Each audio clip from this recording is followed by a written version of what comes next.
چوراسی کے ان دنوں میں جماعت نے یہ فیصلہ کیا مرکزی سطح پر کہ اذان کے بغیر نمازیں ہوتی نہیں ہیں، اس کی سند ہے، ٹھیک ہے ہم اس کے بغیر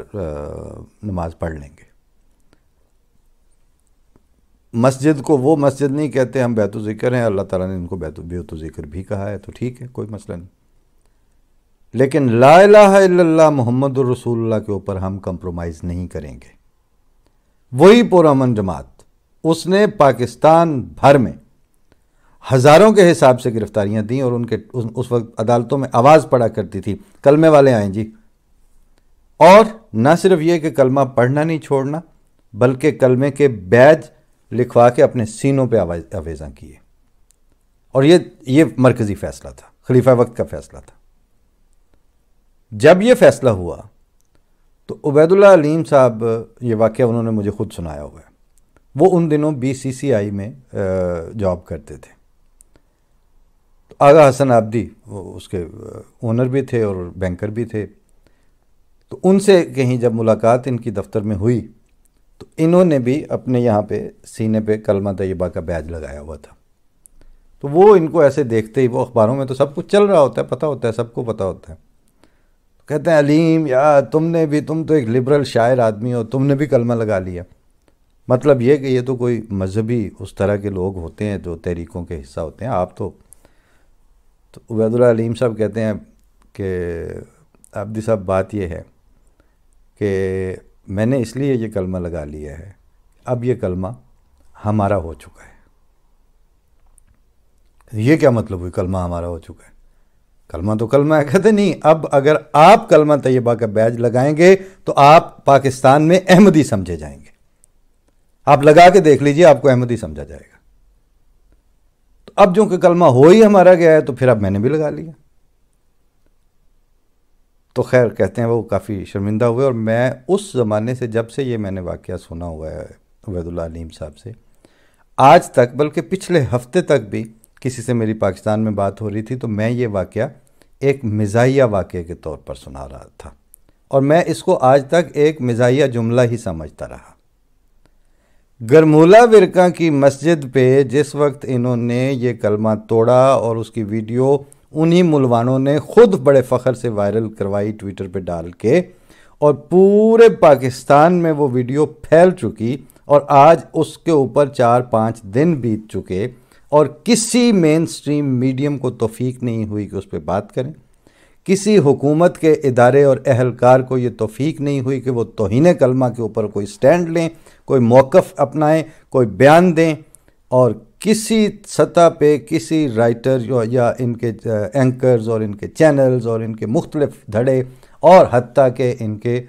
پاکستان میں موجود جو 22 کروڑ کہتے ہیں، ان 22 کروڑ میں جو بظاہر لبرل اور بہت آؤٹ سپوکن ہوتے ہیں، اور جو اپنا سٹیزن رائٹس اور ہیومن رائٹس اور عورتوں کے حقوق، بچوں کے حقوق اور عورت مارچ اور فلاں موم بتیاں اور یہ جلوس اور یہ مظاہرے، کسی چیز پہ ان کو باقاعدہ دنگل پڑ گئی ہے پورے پاکستان میں۔ جب یہ خاموشی میں نے دیکھی تو باقاعدہ میں نے یہ فیل کیا کہ وہ عبید اللہ علیم صاحب نے جملہ جوک تو نہیں کیا تھا۔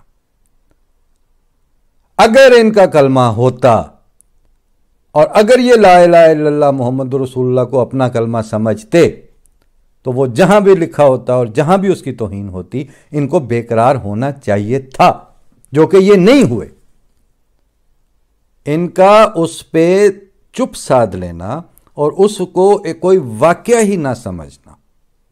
اس پہ بات کرنے کو بھی اپنی انسلٹ سمجھنا، یہ بتاتا ہے کہ یہ کلمہ اب ان کا نہیں رہا، اور اس سے یہ ثابت ہو گیا ہے کہ لا الہ الا اللہ محمد رسول اللہ کے کوئی اگر حقیقی وارث ہیں، کوئی حقیقی طور پر اس کے لیے قربانی دینا جانتے ہیں، یا اس درد کو اپنے سینے میں محسوس کرتے ہیں، وہ اس وقت صرف احمدی ہیں پاکستان میں۔ آپ اس سے اختلاف کیجئے، آپ اس کے لیے وجوہات گھڑ کے سنائیے ہمیں، ہم آپ کے وجوہات سننے کو تیار ہیں، لیکن اب تک جتنی وجوہات میں نے سنی ہیں، وہ میرے پچھلے پروگرام کے کامنٹس میں بھی بعض اسلام پسندوں نے اس پہ یہ بات کی ہے، آپ ہوتے کون ہیں کلمہ پڑھنے والے، آپ ہوتے کون ہیں خود کو مسلمان سمجھنے والے، آپ کو حق ہی نہیں ہے کہ آپ مسجد بنا سکیں۔ یہ ایک دل کو تکلیف پہنچانے والا احساس اس سے ان کے کامنٹس پڑھ کے بھی ہوا کہ 40 سال میں اتنا جھوٹ بولا گیا ہے، اور اس جھوٹ سے کہ فیڈروں پہ جو نسل پڑھ کے جوان ہوئی ہے، ان کو اب یہ ماخذ جو آپ کے اسلام کے ہیں ان کے ساتھ کوئی تعارف نہیں رہا۔ وہ عاشق رسول ہیں صرف لبیک یا لبیک والے، ان کو جیسے وہ آرکیسٹرا میں ایک ماسٹر ہوتا ہے، وہ جیسے جیسے ہاتھ ہلاتا ہے، جس طرح کی وہ موومنٹس دیتا ہے وہ پہلے سے طے شدہ ہوتی ہیں، اس کے مطابق ہی ہارمونیم، طبلے اور باقی انسٹرومنٹس والے جو ہیں وہ اس کو فالو کر رہے ہوتے ہیں۔ ان کی ذاتی کوئی رائے نہیں ہوتی، وہ صرف بینڈ ماسٹر کو دیکھ رہے ہوتے ہیں۔ یہ لبیک اور یہ جو اس وقت ملائیت نے جو نسل پال کے دی ہے، یہ عشاقان جو ہیں یہ اب صرف بینڈ ماسٹر کا منہ دیکھ رہے ہیں۔ ان کا ذاتی علم، ان کا ذاتی مشاہدہ، ان کا کانشیس اور ان کا ضمیر کی روشنی میں چیزوں کو دیکھنا، پرکھنا، ان کو سمجھنا، اس سے اب یہ خالی ہو چکے ہیں۔ اور ان سے واسطہ ہے، یہ چاہتے ہیں کہ اب ہم صفحہ ہستی سے احمدیوں کو بھی مٹا دیں گے، جماعت احمدیہ کا وجود بھی ختم کر دیں گے، پاکستان سے وہ اپنے خیال میں ان کو نکال باہر کریں گے، ان کا وجود مطلب جو بھی آتا ہے اس دکان میں نہ گھسیں، اس مارکیٹ میں نہ آئے، اس میں یہ نہ آئے۔ یہ نہیں سوچ رہے کہ آپ کو صرف یہ چوسنی اور افیم کھلائی ہوئی ہے۔